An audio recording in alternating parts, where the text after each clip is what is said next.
Construir alternativas normativas que permitan a las Fuerzas Armadas hacer intervenciones sobre la llamada seguridad interior. La Ley de Seguridad Nacional, como toda la seguridad nacional, la doctrina misma, es un mecanismo jurídico que expande la capacidad del Estado para usar la violencia.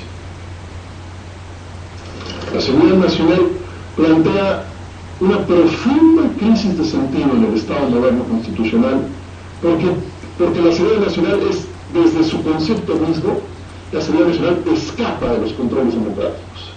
Este es un tema para otra sesión, pero ahorita lo que quiero decir es que lo que tenemos en este momento es una forma del Estado en la que busca expandir su poder a través de una vía, la vía militar, frente a su propia crisis en la vía civil. Yo interpreto a la Ley de Seguridad Nacional como la evidencia irrefutable de la crisis de la autoridad civil en este país.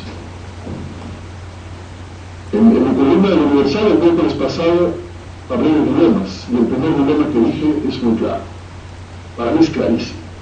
Este país tiene enfrente la posibilidad de ir por la vía civil y la posibilidad de ir por la vía militar en el gobierno de su seguridad.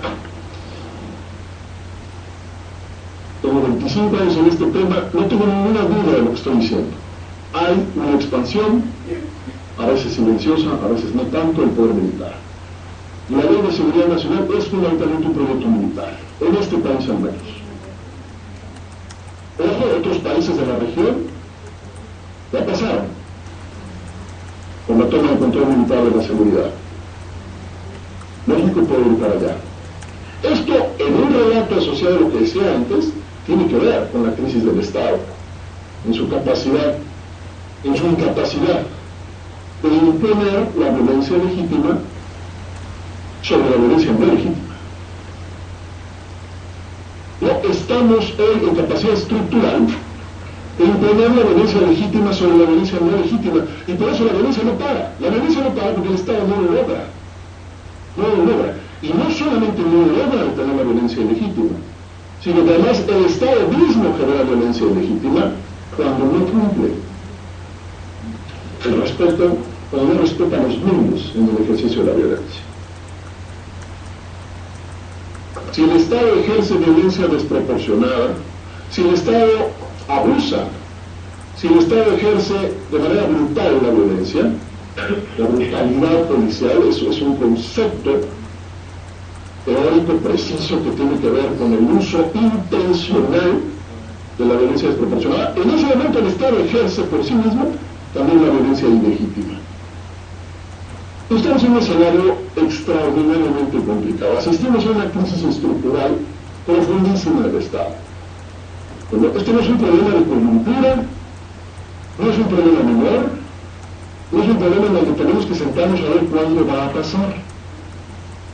No, estamos asistiendo a un colapso cualitativo del Estado en su capacidad de controlar la violencia, en su capacidad de construir condiciones de acceso a los derechos, pero además en su capacidad de controlarse a sí mismo el Estado.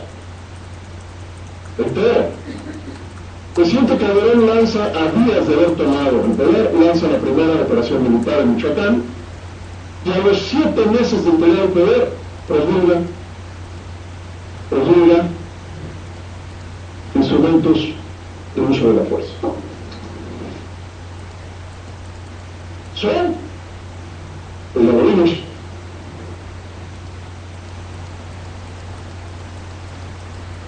Y el asunto es todavía más complicado, porque ustedes no se pueden explicar a la delincuencia organizada y explicarse la relación entre la delincuencia organizada y el Estado. Esto es una teoría ya muy vieja para muchos, pero no la queremos ver con claridad acá. Luis Astorga, investigador sobre el tema de drogas, de narcotráfico, para mí el mejor, él narra la historia de la forma como la delincuencia organizada asociada al narcotráfico no ha necesitado construir un proyecto político propio en México, porque ha vivido el proyecto político por más del Estado. Y aquí entonces entramos a otro tema que tiene que ver totalmente con el fenómeno migratorio y la seguridad, que es el tema de la delincuencia organizada. Las condiciones que viven en este momento los migrantes en México son producto de este debilitamiento estructural del Estado. Pero además, es un debilitamiento que, como les decía, transcurre a la par o como correlato del empoderamiento del mercado. Y cuando hablamos del empoderamiento del mercado, hablamos de la capacidad económica que tienen grupos legales e ilegales, intereses legítimos e ilegítimos, para imponer su ley. Y en ese caso, tenemos que hacer una distinción específica en la violencia organizada. En la violencia organizada asociada a su vez a mercados ilegales. Y aquí vamos a combinar dos fenómenos. Uno, la incapacidad del Estado para imponer su violencia sobre la violencia privada, uno, y dos, la condición que tienen hoy los grupos criminales, en donde se definen a sí mismos como sujetos violentos. No todas las formas delictivas son violentas en el mundo. Los más grandes fraudes derivados de la delincuencia a los estados no son violentos. Hablando pues de esa violencia que sí vemos. En México, los estudios sobre el desarrollo de la delincuencia organizada muestran otras condiciones en otro momento, donde la violencia no era el mecanismo de resolución de conflictos. Porque había acuerdos políticos entre la propia delincuencia organizada, y seguramente los hay. No voy a especular sobre eso, tenemos especuladores por todos lados, solamente bien. Y lo que alcanzamos a ver es que la violencia es un recurso fundamental en la resolución de conflictos entre los intereses